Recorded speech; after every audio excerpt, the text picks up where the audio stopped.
வசனத்துக்கு நேரம் நாம் கடந்து சொல்லுவோம், நேரம் இல்லை.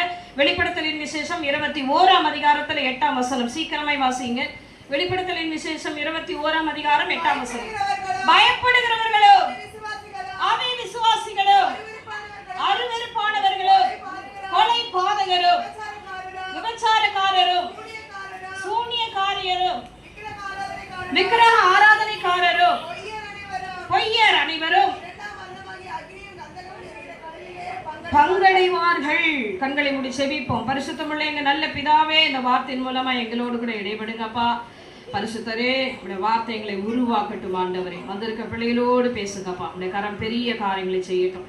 நசனாக இயேசு கிறிஸ்துவின் உயிர்த்தெழுந்த நாமத்திலே ஜெபிக்கிறோம் எங்கள் ஜீவனுள்ள நல்ல பிதாவே, ஆமென். அல்லேலூயா.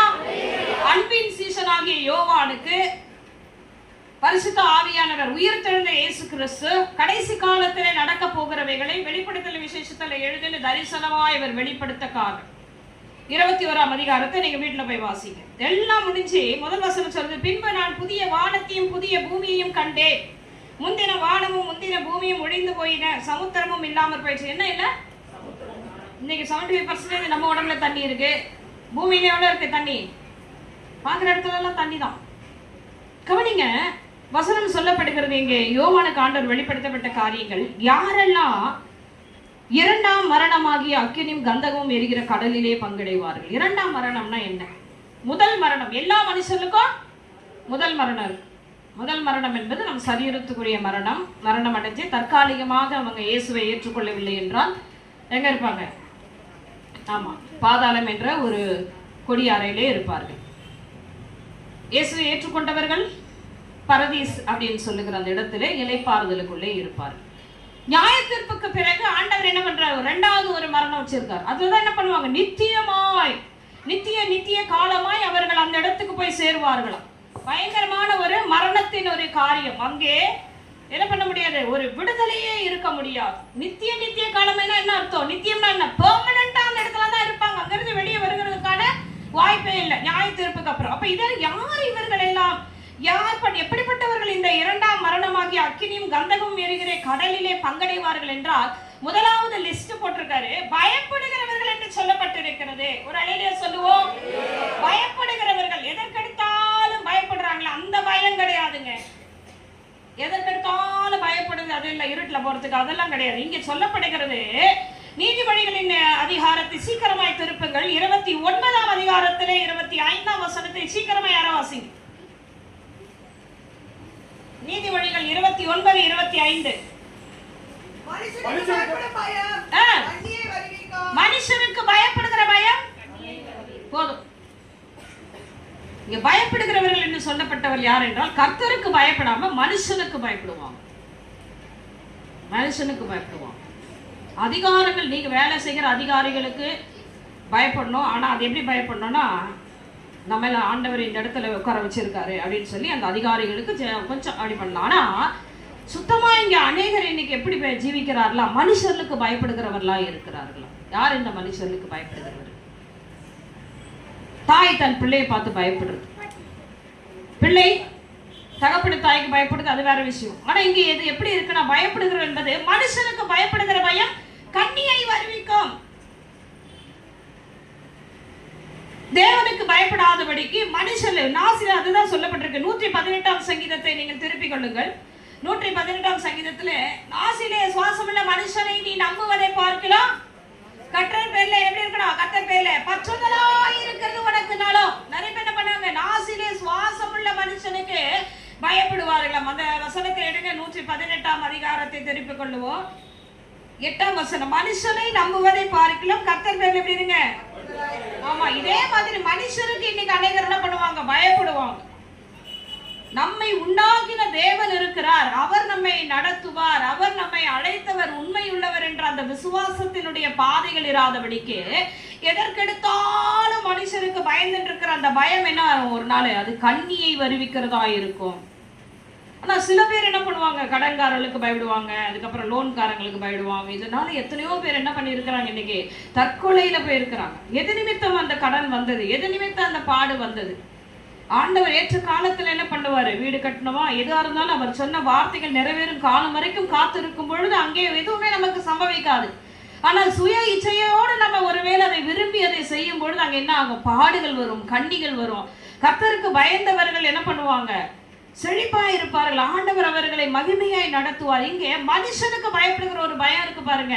அப்படிப்பட்ட பயப்படுகிற மனுஷர்கள் இரண்டாம் மரணமாகி அக்கினியும் கந்தகம் எரிகிற கடலில் என்ன பண்ணுவாங்க? பங்கடைவார்கள். எத்தனை பேர் இருக்கிறீங்க? ஒரு அலையிலேயே சொல்லுங்க. மனுஷனுக்கு பயப்படக்கூடாது, கர்த்தருக்கு பயப்படணும். நான் செய்கிற இந்த செய்கைகள் தேவனுக்கு பிரியமானதா? நான் பேசுகிற வார்த்தை கர்த்தருக்கு பிரியமானதா? நான் இப்பொழுது எடுக்கிற ஒவ்வொரு கட்டத்திலும் ஆண்டவருக்கு பயந்து செய்கிறேன் அப்படின்னு கர்த்தருக்கு பயப்படுகிறவர்களாய் நீங்கள் காணப்பட வேண்டும். அடுத்து சொல்லப்பட்டிருக்கு அவிவிசுவாசிகள் அப்படி என்று சொல்லப்பட்டிருக்கிறது. அவிவிசுவாசிகள் ஆண்டவராகிய இயேசு கிறிஸ்துவை என்ன பண்ணாங்க? யோசேப்புக்கும் மரியாளுக்கும் பிறந்தவர் தானே அப்படின்னு சொல்லி அவர் என்ன பண்ணாங்க சொல்லுங்க? யூதர்கள் அவரை அங்கீகரிக்கல. அவர் தேவனுடைய குமார் என்பதை அவர்கள் அங்கீகரிக்காதபடினால இயேசு கிறிஸ்து தாம் வளர்ந்த சொந்த ஊராகிய அந்த இடத்துல என்ன பண்ணல? அநேக அற்புத அடையாளங்கள் செய்யல. அவர் இன்னைக்கு அப்படிதான். நம்ம வீட்டுல இருக்கவங்களுக்கு நம்ம யாருன்னே தெரியாது. ஊர்ல இருக்கவங்களும் போன் பண்ணுவான் 10 தடவை, என்னாச்சுன்னு தெரியல, ஜெபம் பண்ணுங்கன்னு. வீட்டுல இருக்க கண்டுக்கவே மாட்டான். எத்தனை பேர் காது கேக்குது? உங்க மகிமை உன் வீட்டுல இருக்கவனுக்கு நீ எப்படி ஜெபிக்கிற ஒண்ணும் தெரியாது. கர்த்தர் உனக்குள்ள எப்படி இருக்கிற உன் பிள்ளைகளுக்கு தெரியாது. நீ எப்படி தேவனை நேசிக்கிறான்னு உன் பிள்ளைகளுக்கு தெரியாது. உனக்கு ஒரு அங்கீகரிப்பே இருக்காது. ஆனால் ஆண்டவருடைய வாழ்க்கையிலே அது நடந்தது. ஆமென் சொல்லுங்க. ஆமா, அவர் தாம் சொந்த ஊரிலே அவரை அநேக அற்புதங்களை செய்யவில்லை. ஏன்னா அவருடைய அவிவிசுவாசத்தை நிமித்தம். அவன் தச்சனுடைய குமாரன் அல்லவா? இன்னைக்கு நம்மள அப்படிதான் பார்ப்பாங்க. முருகேசம் போலதானே, இதுங்க இவ்வளவுதானே, இப்படிதானே இருக்கேன்ட்டு. நீ அப்படி நினைக்காத. எனக்குள்ள இருக்கிற தேவன் யாரு? பெரியவர். எவ்வளவு பெருசா வருது பாருங்க பெரியவர். உலகத்தில் இருக்கிறவனை காட்டிலும் எனக்குள்ள இருக்கிற தேவன் எப்படிப்பட்டவர்? பெரியவர். நல்லா சொல்லுங்க, அழுத்தமா. எனக்குள்ள இருக்க சொல்லுங்க, வார்த்தை சொல்லுங்க. எனக்குள்ள இருக்கிற தேவன் பெரியவராய் இருக்கிறார். அல்லேலூயா. ஒரு நாள் வெளிப்படுவார் பாருங்க. அப்ப ஆட்டோமேட்டிக்கா அவன் கை கால்லாம் வந்துடும். ஐயோ, கர்த்தர் உன் கூட இப்படி இருக்கிறாரான்ட்டு. ஆமென் சொல்லுங்க. ஆமென். அல்லேலூயா. அவிவிசுவாசிகள், விசுவாசம் இல்லாத ஒரு கடைசி காலத்துல பயங்கரமான ஒரு போராட்டம். ஆண்டவர் என்ன செய்ய போறார்? அதுதான் இங்க செப்பனியா தீர்க்க புத்தகம் 1ஆம் அதிகாரத்திலே ஆண்டவர் சொல்றாரு, வண்டல் போல குழம்பி இருக்கிறவர்களே அந்த நாட்களிலே நான் என்ன பண்ணுவேன் சொல்லுங்க. இன்னைக்கு நம்ம பிள்ளைகளே நம்ம இடத்துல கேட்பாங்க, ஆண்டவர் என்ன செஞ்சார் உனக்கு? கர்த்தர் என்ன செய்தார்? அவர் இப்படித்தான் ஒப்பு கொடுப்பார், அவர் இப்படித்தான் செய்வார். செப்பனியா தீர்க்க புத்தகம் 1ஆம் அதிகாரம் 12ஆம் வசனம் வாசிக்க நேரமில்லை, நானே வாசிக்கிறேன். அக்காலத்திலே நான் எருசலேமில் விளக்கு கொளுத்து சோதித்து வண்டல் போல குழம்பி இருக்கிறவர்களும் கர்த்தர் நன்மை செய்வதும் இல்லை என்று தீமை செய்வதும் இல்லை என்று தங்கள் இருதயத்தில் சொல்லுகிறவான மனுஷன் என்ன பண்ணுவானே? விசுவாசம் கிடையாது. விசுவாசமே இல்லாத மாறுபாடுள்ள சந்ததி. ஒரு தகப்பனுடைய பிள்ளை தீயும் தண்ணீரிலும் விழுகிற அந்த பிள்ளையை சீஷரிடத்துல கொண்டு வராங்க. கொண்டு வரும் பொழுது அந்த சீஷர்லால் அந்த பிசாசு என்ன பண்ண முடியல? விரட்ட முடியல. மறுபடியும் இயேசு கிறிஸ்து இருக்கும் பொழுது அவர் வராரு, வந்து சொல்றாரு, என் பிள்ளைய கொண்டு வந்த அவங்க சீஷரிடத்துல, ஆனால் அவரில் அவங்க துரத்தலப்பா. இதை நிமித்தம் எனக்கு என்ன ஆயிடுச்சு? ஏன்னா நல்லா கவனிங்க, ஆண்டவராக இயேசு கிறிஸ்துவை பார்க்குறாங்க. பார்த்துட்டு அவர் கூட இருக்க சீஷர்களும் எப்படி இருப்பாங்கன்னு நினைக்கிறாங்க. அப்படிதான் இன்னைக்கு நிறைய பேர் நம்ம மனவாட்டி சிறுச்சபையை பார்த்து என்ன பண்ணுறாங்க சொல்லுங்க, நினைக்கிறாங்க. அந்த மாதிரி நல்லா ஜெபம் பண்ணுறாங்க, தீர்க்கதரிசி சொல்கிறாங்க, சபையில் மக்கள்லாம் பயங்கரமாக இருப்பாங்க போல இருக்கு. அப்புறம் உள்ளே வந்தால் தான் தெரியும். இதெல்லாம் நமக்கெல்லாம் ரொம்ப வேதனையான ஒரு காரியம். இத்தனை வருஷமா ஒரு வருஷம் ஆயிடுச்சுனால நீ எப்படி ஆயிடணும்? பவர்ஃபுல் ஆயிடணும். எத்தனை பேர் ஆமென் சொல்றீங்க? நீ மற்றவர்களுக்கு ஜெபிக்கிறவளாய் தேவனுடைய மகிமையை வெளிப்படுத்துகிற பாத்திரமாய் நீ மாறிடணும். நீ இன்னும் கண்ணீர் வடிச்சுட்டு நீ விடுதலை இராதபடி இருப்பாயானால், மனவாட்டி திருச்சபையில் இருக்கிற ஒவ்வொரு முத்துகள் ஆண்டவர் சொல்ற சபையோடு எடுத்துக்கொள்வேன் என்றால் அந்த எடுத்துக்கொள்ளத்தக்க பாத்திரமாய் முதலாவது நம்ம மாறணும். ஏன் இரவில ஜெபிக்கிற பிள்ளைகளை ஏன் பிசாசு தொடருது? ஏன் உங்களுக்கு மந்திரக்கட்டு கிட்ட வருது சொல்லுங்க. இரவில நான் கண் வீழ்ச்சி ஜெபிக்கிற தேசத்துக்காய் திறப்பில நிற்கிற உங்களை ஏன் சத்துருவானவன் தொடுறான்? இப்ப எது நிமித்த ஆண்டவர் இது தொடப்படுது? நான் உங்களுடைய திறப்பில நிற்கிற மகள். நல்லா கவனிச்சிங்க, ஆவிக்குரிய மண்டலத்துல கண்டிப்பா உங்களுக்கு போராட்டம் வரும். அதையும் தாண்டி உங்களுக்கு இந்த மாம்சத்திலே போராட்டம் சில காரியங்கள் வந்து உங்களை அட்டாக் பண்ணிட்டு வருங்க. அது நம்ம செய்கிறது தான். கோபத்தோடும் எரிச்சலோடும் பொறாமையோடும் கலகம் செய்கிறது, வீண் வார்த்தைகளை அலப்புகிறது, தேவனுக்கு பிரியமில்லாத காரியங்களை செய்கிறது. இதெல்லாம் நம்ம செஞ்சுட்டு எவ்வளவுதான் நைட்ல கண் முழிச்சு ஜெபம் பண்ணாலும் சரி, அது செல்லுபடியே ஆகாது. பிசாசு வந்து லேசா அப்படி தொட்டுட்டு போயிட்டே இருப்பான். ஜாக்கிரதை உள்ளவர்களா இருக்க வேண்டும், ஆவிலே அனல் உள்ளவர்களா இருக்க வேண்டும். வாசிங்க பார்க்கலாம், ரோமருக்கு எழுந்த நிருபம் 12ஆம் அதிகாரத்திலே 12ஆம் வசனத்தை சீக்கிரம் வாசிங்கப்பா. நம்பிக்கையிலே சந்தோஷமாயிருங்கள், உபத்திரவத்திலே பொறுமையாயிருங்கள். மேல 16 வசனம் வாசிங்க. அசதியாயிராமல்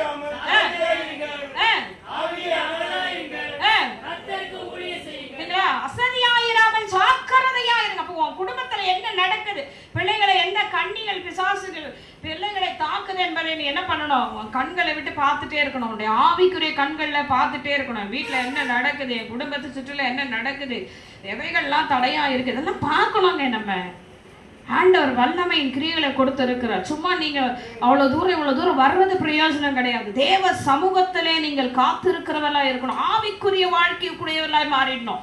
இன்னும் மாம்சத்திலே இருக்க கூடாது. எனக்கு இப்படி இருக்கு அப்படி இருக்குன்னு சொல்லக்கூடாது. நான் என்ன பண்ணணும், ஆண்டவருடைய சமூகத்திலே காத்திருந்து எவைகளை நான் சீர்படுத்திக் கொண்டால் என் குடும்பம் சீர்படும் ஆண்டவர்ன்னு சொல்லி தேவ சமூகத்திலே காத்திருந்து நீங்க ஜெபிக்கிறவளா மாறணும். ஆவிக்குரியவன் சகலத்தையும் நிதானித்து பார்க்கிறான் என்று வேதம் சொல்லப்படுகிறது. ஏன் என் பிள்ளை இன்னும் இப்படி இருக்கு, ஏன் என்னுடைய குடும்பத்தில் இப்படி இருக்குன்னு கடைசி வருஷத்துல கடைசியில இருக்கிறோம். இன்னும் ஒரு மாசம் தான் 2000 அது எப்படி போனாலும் எத்தனை வருஷம் ஆனா என்னங்க, நாங்க இப்படியேதான் இருப்போம். உடம்பு நோவாம போயிட்டு அப்படியே உட்காந்து அதே அழுகையை மூட்டையை தூக்கி சுமந்துக்கிட்டு ஆண்டவர் சொல்லுகிறார். போன வாரமே நம்ம பார்த்தோம், கோடாரியானது மரங்களின் வேறு அருகே வைக்கப்பட்டிருக்கிறது.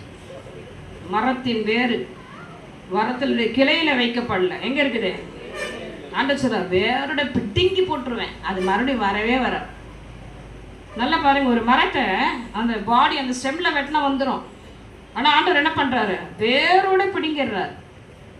தோட்டக்காரன் வந்து தோட்டக்கார இடத்துல எஜமான் வந்து கேட்கறான், ஒவ்வொரு வருஷமும் இதிலே கனியை தேடி வருகிறேன். நீங்க பிரயாசப்பட்டு வர்றது ஆண்டவர் அதை பார்க்க மாட்டாரு. நீ எனக்காக எவ்வளவு ஆவிக்குரிய ரீதியிலே நீ வளர்ந்து இருக்கிறாய், அல்லேலூயா. எவ்வளவு நீ விட்டு கொடுத்திருக்கிற, என் வல்லமையை வெளிப்படுத்துகிறதுக்கான பாத்திரமாய் நீ எவ்வளவு மாறி இருக்கிற என்பதை தான் ஆண்டவர் பார்ப்பார். ஆனா இன்னைக்கு நம்ம எப்படி இருக்கிறோம் சொல்லுங்க? ரொம்ப வெட்கப்பட வேண்டிய ஒரு காரியம். மனவாட்டு திருச்சபையின் ஜனங்கள் எப்படி இருக்கணும்? நான் சொல்றேன், சங்கீத தியானம் பண்ணாங்க, ஜெபம் பண்ணுங்கன்னா யாருமே ஆகிருக்கல. ஒரு 2-3 பேர் பண்ணிட்டோம். நம்ம வாயை பத்திரமா வச்சுக்கலாம், வீட்டுக்கு உதவியா இருக்கும். புருஷனை போய் திட்டலாம், பிள்ளைகளை போய் திட்டலாம், கடங்கான வருவோம் அவங்ககிட்ட திட்டலாம், மணிக்கணக்கில் உட்காந்து பேசுவாங்க. ஆண்டவர் சொல்லுகிறார், அசதியாயிராமல் ஜாக்கிரதையாயிரு. 2027 வர்றதுக்கு முன்னாடி நீ இன்னும் விடுதலை பெறாத, இன்னும் அப்படியே நீ வருஷங்களையும் ஒவ்வொரு முறையும் அந்த எஜமான் வந்து இந்த வருஷத்தில் இந்த டிசம்பர் மாசம் கடைசியா வர இப்பயாவது என் பிள்ளை அடுத்த வருஷத்துக்கு ஊழியத்துக்கு ரெடி ஆயிட்டா இல்லையே, இன்னும் பாரத்தோடும் கண்ணீரோட இருக்கே, அதே பாரத்தை சுமந்துட்டே வருவன் போது ஆண்டவர் அங்கே விசனப்படுகிறார். அப்போ அந்த எஜமானனுக்கு கோபம் வருது. ஏன்னா தோட்டக்காரங்கிட்ட என்னெல்லாம் வாங்கி தரான் அவன் சொல்லுங்க? மரம் வளர்க்குறவங்களுக்கு தான் தெரியும் கஷ்டம். சொல்லுங்க, என்னெல்லாம் வாங்கி தருவான்? அது மரம் நல்லா வளர்றதுக்கான நிறைய பொருட்களை வாங்கி தருவான். அந்த நிலத்தை விலை உயர்ந்த நிலத்தை வாங்கி கொடுப்பான். ஆண்டவர் சொல்றாரு, உன்னை நல்ல நீ கனி கொடுப்பா என்று சொல்லி உன்னை தோட்டத்துல நாட்டி ஒரு ஆலயம் கட்டி வச்சிருக்கிறேன். ஆனா நீ எப்படி இருக்கிற? கசப்பான பழங்கள். கசப்பான பழத்துல பிழிஞ்சு நம்ம ரசம் எடுக்க முடியுமா? வசனம் சொல்லப்படுகிறது, அசதியா இருக்கிறீர்களா? அதுதான் சொல்றாரு, அசதியா இராமல் ஜாக்கிரதையா இரு. ஆவியில எப்படி இருக்கணும்? நல்லதா இருக்கணும். 12 வருஷத்துல ஒரு குழந்தைய பெத்து எடுத்திருக்கேன் நான். நல்லா ஆவிக்குரிய பிள்ளையை பெத்து எடுத்துருக்கேன். நைட்ல வச்சு வளாசுது, கை தூக்குமா, நைட் ப்ரேயர் இருக்கும். எல்லாரும் கேட்டாங்க எனக்கு ஃபோனில், தாராஸ்லாம் கேட்டாங்க, உங்களுக்கு பயங்கரமா ஆவிக்குரிய உங்களை பயங்கரமா. எனக்கு உங்களை மாதிரி சிஎஸ்எஸ் அப்போ தாங்க ஆண்டவர் நீ கூப்பிட்டு வந்து உட்கார வச்சு இத்தனை பேர் 10 பேர் என்ன பண்ணுறாங்க பின்னாடி நம்ம ஃபிலம் நர்ஸும் சொல்கிறேன், எல்லாரையும் லைனில் பிடிச்சி போட்டு உட்காந்து மறுபடியும் ப்ரேயர் முடிச்சோன்னு யாரெல்லாம் வரலையும் அவங்ககிட்ட பேசி. ஆண்டவர் அதை விரும்புகிறார். அல்லேலூயா. அந்த தோட்டக்காரன் இடத்துல வந்து அவர் கேட்கிறார், வருஷந்தோறும் இதில் கனியை தேடி வருகிறேன். ஒரு அத்தி மரத்தை ஆண்டவர் பார்க்குறாரு, அதில் கனி கொடுக்குற காலமே இல்லை, ஆனால் அவர் கனியை தேடுறாரு. எப்படிப்பட்ட மோசமான தேவன் பாருங்க. அவர் கனியை தேடுறாரு, ஆனால் அந்த மரத்தில் கனி இல்லை. அதையும் அந்த வசனம் சொல்லப்பட்டிருக்கு, அது கனி கொடுக்குற காலமும் அல்ல. பசியா இருக்கிற மரத்தாண்ட போறாரு, கனி இல்லை, உடனே சபிக்கிறார், போ நீ எதுக்கு இனிமே இருக்கிற. உடனே என்ன ஆயிடுச்சு? அது சபிக்கப்பட்ட மரம் பட்டு போயிடுச்சு. சீசன் சொல்றாங்க, ஆண்டவரே அந்த மரம் என்ன ஆயிடுச்சு? பட்டு போயிடுச்சு. ஆண்டவர் இப்படி பண்ணிட்டீங்களே. நம்ம ஆண்டவர் அவருடைய விசுவாசத்தை வர்த்திக்க பண்ணுகிறதுக்காக தான் சொல்றாரு. விசுவாசத்தோடு நீ எவைகளை சொன்னால், அப்போ இங்க அவை விசுவாசிகள் எங்க போய் சேர்றாங்களா? இரண்டாம் மரணமாகிய அக்கினியும் கந்தகமும் எரிகிற கடலிலே. ஆண்டவர் சொல்லிட்டா, உன் பிள்ளையை தூக்கி எடுப்பா எடுப்ப, நீ நம்பணும். எத்தனை பேர் ஆமேன்னு சொல்றீங்க? எங்கேயும் போக முடியாது. அவர் சொல்லிட்டாருன்னா சொல்லிட்டாருதான். உன் குடும்பத்தோடு நான் இருக்கேன்னு சொல்லிட்டாருன்னா சொன்னதுதான். அவனுக்கு ஜீவனை கொடுத்துக்கன்னு சொன்னார்னா சொன்னதுதான். எத்தனை பேர் ஆமேன்னு சொல்றீங்க? அவருடைய வார்த்தையை விசுவாசிக்கிறவர்களா இருக்க வேண்டும். அடுத்த வசனம் சொல்லப்படுகிறது, பயப்படுகிறவர்கள் அவிசுவாசிகள். அடுத்தது அருவருப்பானவர்கள். யார் இந்த அருவருப்பானவர்கள்? அந்நிய நுகத்தோடு அவிசுவாசிகளோடு பிணைக்கப்பட்டிருக்கிறதான ஒரு பயங்கரமான ஒரு கொடுமை. அந்நிய நுகத்துல அவிசுவாசிகள், கர்த்தரை ஏற்றுக்கொள்ளாதவர்கள். கானான் தேசத்துக்குள்ளே பிரவேசிக்கும் முன்பதாக அங்க இஸ்ரவேல் ஜனங்களிடத்துல யோசுவாவிடத்துல சொல்றார், போய் சொல்லு, அங்க 7 விதமான ஜாதிங்க இருக்கு, இவங்களை அனுப்புறேன். ஆனா அந்த 7 ஜாதிகளை இவங்க அடிச்சு தூக்கிட்டு தான் இவங்க உள்ள போகணும் அப்படின்னு சொல்லி அனுப்புறாரு. ஆனா இவங்கெல்லாம் யாரு? ஆண்டவரோட ரொம்ப பயங்கர அன்பானவங்க. ஆண்டவரோட இஸ்ரவேல் ஜனங்களுக்கு ரொம்ப இறக்கம் ஜாஸ்தி. அதனால அவன சொல்றாங்க, அவங்க கொஞ்சம் பேர் தானே இருக்கிறாங்க, அவங்க என்னங்களை பண்ண போறாங்கன்ட்டு விட்டாங்க. ஆனா நாளடைவில் அந்த கொஞ்சம் பேருங்களை இந்த இஸ்ரவேல் ஜனங்களுடைய பிள்ளைகள் எல்லாம் பார்த்து பார்த்து பார்த்து அதனாலதான் சொல்லுவோம், உன் வீட்டை நல்ல இடத்துல பாரு, வாடகை பார்த்தீங்கன்னா மோசமான இடத்துல உன் பிள்ளையை கொண்டு போய் வாடகைக்கு நீ வச்சிருப்பாயானால் அங்க இருக்கிற சூழ்நிலைகள் அந்த பிள்ளைகள் பார்த்து பார்த்து என்ன ஆயிடும்? எத்தனை பேருக்கு இது புரியுது? லோத்துவின் பிள்ளைகள் மலையில ஏறி போன்னு சொல்லும் பொழுது அவங்க இடுப்புலயே என்ன கட்டின்னு வந்தாங்க சொல்லுங்க? மதுபானத்தை கட்டி வச்சிருந்தாங்க. அப்பாவுக்கு கொடுத்துட்டு அவங்களும் குடிச்சு பிள்ளையை, தகப்பனுக்கு பிள்ளையை பெற்றெடுத்தார்கள். மோவாபினுடைய சந்ததி அருவருக்கத்தக்க சந்ததியா இருந்தார்கள். சோதம் குமாரா பட்டணத்தை பார்த்து பார்த்து அந்த பிள்ளைகள் வீட்டு உள்ளதான் அவன் வச்சிருந்தான் லோத்து. ஆனா அந்த பிள்ளைகள் அதை கவனிச்சுட்டே இருக்காங்க. இன்னைக்கு அப்படிதான் உன் பிள்ளைகள் உன்னையும் கவனிக்கிறவங்கல, உன்னை சுத்தில நீ எந்த ஏரியால இருக்கியோ அந்த இடத்துல உன் பிள்ளைகள் பார்த்துக்கிட்டே இருவாங்க. நிறைய பேர் சொல்லுவோம், இது நம்ம வம்சம் வழியா வந்த இடம். உட்காரு, உன் பிள்ளைகள் சோதனையில்தான் இருக்கணும், நீ விரும்ப வேணா அங்கே உட்காரு. ஆண்டவர் சில பேர்ல இந்த இடத்த விட்டு வானா கூட வரவே மாட்டாங்க. அதெல்லாம் நான் வரவே மாட்டேன். அது எப்படி வந்த உடனே ஜாபம் பண்ணுவாங்க, உடனே வீட்டை காலி பண்ணணுமா அப்படின்னுவாங்க. சிலரெல்லாம் சொல்லுவார், இங்கதான் நீ இருக்கணும்னுவார். அவங்க சொல்லுவாங்க, இல்லை நான் போறேன். எப்படி நடக்கும்? ஆண்டவர் இருன்றவங்க போவாங்க, ஆண்டவர் போன்றவங்க ஆனா ஒரு பிரச்சனை வரும்போது அவங்களை என்ன பண்ணுவாங்க? துண்டை காணும், எல்லாத்துலயும் ஓடுவாங்க. கர்த்தருடைய வார்த்தைக்கு செவி கொடாதபடியான ஒரு அவிசுவாசமான ஒரு இருதயம். அதுக்கடுத்து கொலை, அருவருப்பான அந்நிய நுகத்தோடு. இன்னைக்கு உங்க ஃப்ரெண்ட்ஸ், உங்க பிள்ளைகளோட ஃப்ரெண்ட்ஸ் எல்லாம் எப்படி இருக்காங்கன்னு பார்த்து விசாரிங்க. உன் பிள்ளைகள் எந்த ஃப்ரெண்ட்ஸும் கூட இருக்காங்க, எந்த ஐக்கியத்தோடு இருக்காங்கன்றத பார்க்கணும். நீங்க உன் பிள்ளைகள் யாரோடு கூட நல்ல ஐக்கியத்தோடு இருக்கிறார்கள் என்று சொல்லி இது நிமித்தம் அந்த பிள்ளைகள் என்ன பண்ணுவாங்க? இன்னைக்கு சொல்லுவாங்க நிறைய பேர் கோபம் கூட வரும். என்ன எப்போ வரும்னா, நாங்க உங்க சர்ச்சுக்கு வரல, நீங்க என் கோயிலுக்கு வரியா அப்படின்னு சொல்லி நம்ம பிள்ளைகள் என்ன பண்ணுவான் சொல்லுங்க? பொங்கல் தீபாவளிக்கு அதுக்கப்புறம் அந்த இந்து பண்டிகைலாம் பிள்ளைகளை என்ன பண்ணுவான்? கொண்டு வந்து பிரசாதத்தை சாப்பிட்றா, நான் தான் நீங்க ஆலயத்துக்கு வரல அப்படின்னு சொல்லி உன் பிள்ளைகளை வழுவி போக பண்ணுவார்கள். இது எப்ப நடக்கும்னா, உன் பிள்ளைகள் மேல உன் கண்கள் விளக்கி இருக்கும் பொழுது, உன் பிள்ளைகளை நீ கவனிக்காம இருக்கும் பொழுது, அன்றாட உங்க ஸ்கூல்ல நடக்கிறவங்க எல்லாம் உன் பிள்ளைகளை வந்து உங்ககிட்ட சொல்றாங்கன்னா நீ நல்ல ஒரு தாய். நல்லா கவனிச்சிங்க. இன்னைக்கு நடக்கு எக்ஸியால் எல்லாம் என்கிட்ட எதையும் மறைக்க மாட்டா, எல்லாத்தையும் என்கிட்ட சொல்லுவோம். ஏன்னா என் கண்ணுக்கு தெரியாம எதுவுமே நடக்கவே கூடாது. ஆண்டவருடைய மகிமை வெளிப்படுகிறது என்று சொல்லி நம்ம பிள்ளைகளுக்கு அதை நம்ம என்ன பண்ணணும்? சொல்லிட்டே இருக்கணும். அருவருப்பு, தேவன் அருவருக்கத்தக்க காரியங்கள் வருமானால் அந்த இடத்துல என்ன ஆகும் சொல்லுங்க? அவர்கள் அக்கினியும் கந்தமும் இருக்கிற இடத்துக்கு போய் பங்கடைவார்கள். முழங்கால் படியிடுங்கள். இந்த வார்த்தையினுடைய தொடர்ச்சியை நம்ம அடுத்த வாரம் பார்ப்போம். நேரம் இல்லை, நேரமாயிட்டு எல்லாரும் முழங்கால் படியிடுவோம். அருவருக்கத்தக்கதான ஆண்டவர் சொல்லுகிறார். என்ன அருவருப்பு? அந்நிய நுகத்தோடு பிள்ளைகள், ஞானசானம் எடுத்த பிள்ளைகள் இன்னைக்கு என்ன பண்ணுவாங்க? துணிகரமா பிள்ளைகள் பிரசாதங்களை எடுத்து சாப்பிடுவாங்க. பிள்ளைகளுக்கு தெரியாது. அந்த பிள்ளைகளுக்கு நீங்க ஆண்டவரை பத்தி சொல்லி, கர்த்தருடைய வார்த்தைனா என்ன, தேவன் யாரு, நம்மை நடத்தி வந்த பாதைகள் என்ன, முன்னே நம்ம எகிப்தில் இருந்த பொழுது என்ன பாடுகளோடு கூட இருந்தோம், இன்னைக்கு அவரண்டையில வந்து தேவன் எப்படி நடத்துகிறார் என்ற அந்த காரியங்களை உன் பிள்ளைகளுடைய இருதயத்துல நீ விதைக்கிறவெல்லாம் இருக்கணும். எல்லாரும் செபிப்போம், தேவ சமூகத்துல செபிப்போம். ஹல்லேலூயா. நீ சர்வ வல்லமையுள்ள தேவனப்பா. ஒரு ஆராதனை நடக்கும் போது நீங்க கனவீனம் பண்ணிட்டு போறீங்கன்னா எப்படிங்க ஆண்டவர்கிட்ட நன்மையை பெற்றுக்கொள்ள முடியும்? தேவ சமூகத்துக்கு வந்திருக்கிற நீங்க பயபக்தி இல்லாம இருப்பீங்கன்னா என்ன சொல்ல முடியும்? அவர் அசைவாடுதலை நீங்க உணராம ஏதோ ஒரு கூடாரம் சீக்கிரம் பிரேயரை முடிச்சு நம்ம கிளம்புவோம்னு சொல்லி நீங்க இருப்பீங்களா? ஆனால் அது உண்மையாவே தவறு. பரிசுத்த ஆவியானவர் அசைவாடி கொண்டு இருக்கிறார். தேவன் உன்னை சீர்திருத்த பண்ணி கொண்டு இருக்கிறார், சிறப்படுத்தி கொண்டு இருக்கிறார். வருகைக்கு உன்னை ஆயத்தமாக்கி கொண்டு இருக்கிறார். ஜீவ புஸ்தகத்துல உன் பெயர் எழுதப்பட்டு இருக்கிறபடினால் அது அவர் கிறுக்கி போடாதபடி பாதுகாக்கும்படி உன்னை ஆண்டவர் வார்த்தையை நடத்தி கொண்டு இருக்கிறார். ஹல்லேலூயா, ஹல்லேலூயா. ஜீவ புஸ்தகத்துல உங்க பெயர் ஒவ்வொரு பெயரும் எழுதப்பட்டு இருக்கிறது. என் மகளே, மகனே, ஆண்டவர் சொல்லுகிறார், அது கிறுக்கப்பட்டு போகும்படி நடந்து கொள்ளாதே. உன் பிள்ளைகளை கவனி, உன் குடும்பத்தை கவனி. வேலை ஸ்தலத்துல ஒன்ன சுற்றிலும் என்னெல்லாம் நடக்கிறது என்பதை நீ கவனித்துக்கொள். எல்லாரும் கரங்களை உயர்த்தி தேவ சமூகத்தில் ஒப்பு கொடுப்போம். ஆண்டவரே, உம்மை துதிக்கிறோம் ஐயா. அந்த இரண்டாம் மரணமாகிய அக்கினியும் கந்தகமும் பங்கடைகிற இடத்திலே நாங்களும் என் குடும்பமும் சபை மக்களும் பிள்ளைகளும் போகாதபடிக்கு எங்களுக்குள்ள ஒரு முழுமையான ரட்சிப்பை கொடுங்க. பரலோக ராஜ்யத்திலே ஆண்டவரே நாங்கள் பிரவேசிக்கிறவர்களாய் சத்தியத்தின்படி எங்களை நடத்துங்க. ஆண்டவரே, வழி நடத்துங்க. பரிசுத்த ஆவியானவரே, ஒவ்வொரு நிமிஷம் உங்க வார்த்தைகளை வழி நடத்தட்டும்.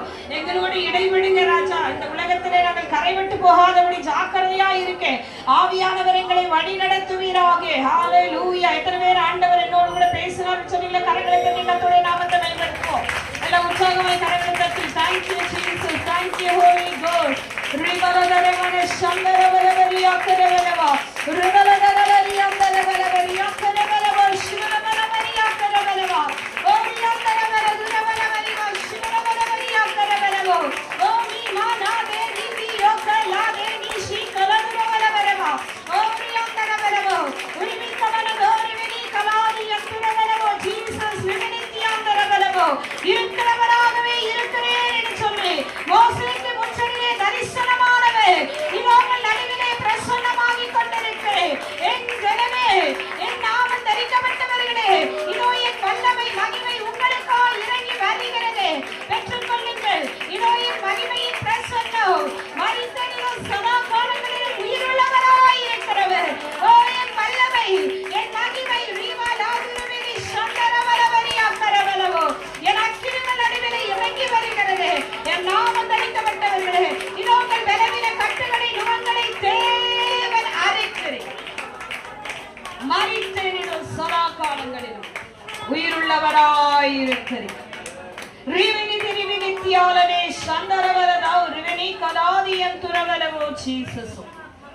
ஆபிரகாமுக்கும் ஈசாக்குக்கும் யாக்கோபுக்கு தேவனாகிய கர்த்தர் உங்கள் நடுவிலே நான் பிரசன்னமாகிக் கொண்டிருக்கிறேன். எதை குறித்தும் கலங்காதிருங்கள், பயப்படாதிருங்கள் என்று சொல்லி ஆவியானவர் திருவிழமற்றுகிறேன். இதோ முழங்கால் படியிடுங்கள், என்னுடைய மகிமையை உங்களுக்குள்ளே அனுப்புகிறேன். உன் குடும்பத்தில் இருக்கிற சிறையிருப்பை மாற்றும்படி இதோ என் வல்லமை, என் மகிமை. ஓ நீ பெற்றுக்கொள் என் மகளே, என் மகனே. இதோ என் மகிமை சிறையிருப்பை மாற்றும்படியாமே இதோ என் வல்லமையை அனுப்புகிறேன். மரித்தேன், இதோ சதா காலங்களிலும் உயிருள்ளவராயிருக்கிறவர். புதிய பாஷை உங்கள் நாவிலே வைக்கிறேன். பேசுங்கள், பெற்றுக்கொள்ளுங்கள், பெற்றுக்கொள்ளுங்கள். நானே கர்த்தர், என்னை இல்லாதவனுக்கு ஒரு ரட்சகர் என்ற பூமியிலே இல்லை. இதோ என் மகிமை, இதோ என் வல்லமை உங்கள் நடுவிலே பிரசன்னமாய் கொண்டிருக்கிறது. பெற்றுக்கொள்ளுங்கள். சிறு பிள்ளைகள் பெற்றுக்கொள்ளுங்கள், வாலிபர்கள் பெற்றுக்கொள்ளுங்கள், முதியவர்கள் பெற்றுக்கொள்ளுங்கள். மாம்சமான யாவரையும் ஆவியை ஊற்றுவேன் என்று சொன்னவே இதோ இதோ இதோ தீர்க்க தரிசனத்தின் ஆவியானவர் மேல் இறங்கி வருகிறேன்.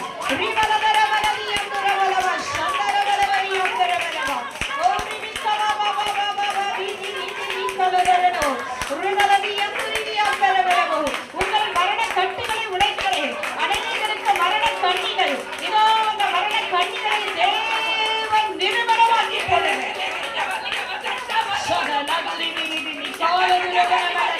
உங்களுக்கு மறைமுகமாய் வைக்கப்பட்டிருக்கிற கண்ணிகளை உங்கள் தேவனாகிய கண்ணிக்குள்ளே அழித்து போடுகிறேன். பெற்றுக்கொள்ளுங்கள், பெற்றுக்கொள்ளுங்கள்.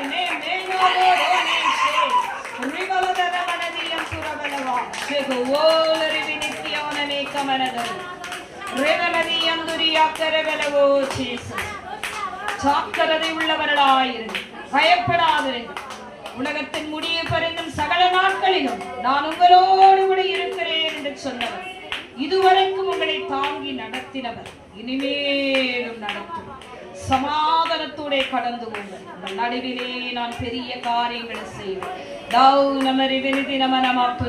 பெற்றோர்கள் பிள்ளைகள் மேல் கரங்களை வைத்துக் கொள்ளுங்கள். இதோ என் மகிமை. உன் பிள்ளைகள் மேல் கரங்களை வை. எழுந்து வந்து பிள்ளைகள் மேல் கரங்களை வைத்துக் கொள்ளுங்கள். உன் பிள்ளைகள் மேல் கரங்களை வைங்கள். இதோ என் மகிமை, என் வல்லமை. பிள்ளைகளுக்கு விரோதமாய் வைக்கப்பட்ட கண்ணிகளை எலியாவின் தேவன் இப்பொழுதே அறுக்கிறேன். ஓ ஜீசஸ்.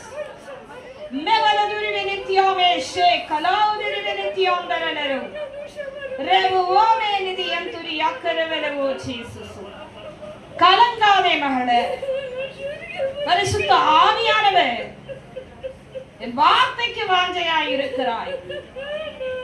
ஐயோ என் பிள்ளை கடந்து விட்டது, ஐயோ என் பிள்ளை போய்விட்டான், கர்த்தருடைய ஆவியானவர் இறங்கினார் என்று மனவிசனப்பட்டு கலங்குகிறாயோ, இதோ உன்னை விடுவிக்கும்படியாய் நான் இறங்கி வருகிறேன். என் வல்லமை, என் மகிமை.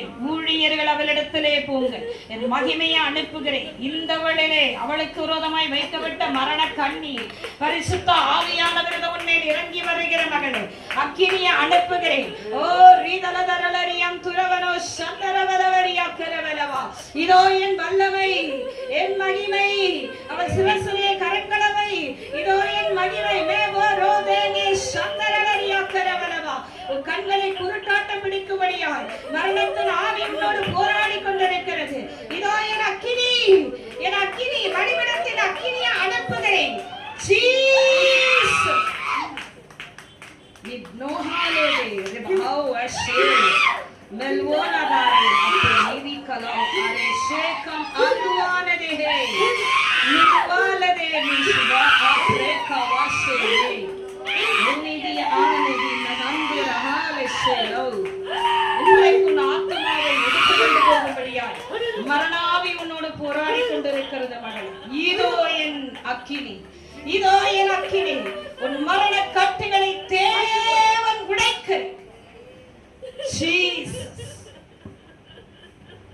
செபலெதெரே வெனேத்தியோனமே கமனத. நீ என்னிடத்துல குறைவுதான், உன்மேல் நான் இரக்கமுள்ளவராய் இறங்கி வந்திருக்கிற மகள். யாருக்கு இந்த ஸ்லாக்கியம், யாருக்கு இந்த ஸ்லாக்கியம்? மே ஹோலே தீவி நித்தியோமே சந்தரவல ஊரியா கரவல. சனமே, என் வார்த்தை இனி உங்களுக்கு ஆராதனை வெளிப்படும். என் மகிமை இனி ஆராதனை நேரத்திலே நான் உங்களோடு இடைபடுவேன். சமாதானத்தோட கடந்து போங்கள். உங்கள் நடுவிலே நான் பெரிய காரியங்களை செய்வேன். ரெவெனிதி நமரமாத்துரவலவோ ஜீசஸ். மத்தேயு 24 அதிகாரத்தை எழுதிக் கொள்ளுங்கள். மத்தேயு 24 அதிகாரம், லூக்கா 21 அதிகாரம், 1 தெசலோனிக்கேயர் 5 அதிகாரத்தை எழுதிக் கொள்ளுங்கள். போய் வாசித்து என் சமூகத்திலே காத்திருங்கள். சோத்தரிக்கிறோம் ஆண்டவரே. கர்த்தர் நமத்தில் இறங்கி வந்து அசைவாடினபடினால் கரங்களை தட்டி கர்த்தரை சோத்திரம் பண்ணுவோம். ஆவியானவர் நமத்தில் இறங்கினபடினால் நமக்கு நன்றி ஆண்டவரே, நன்றி ஆண்டவரே. தொடர்ந்து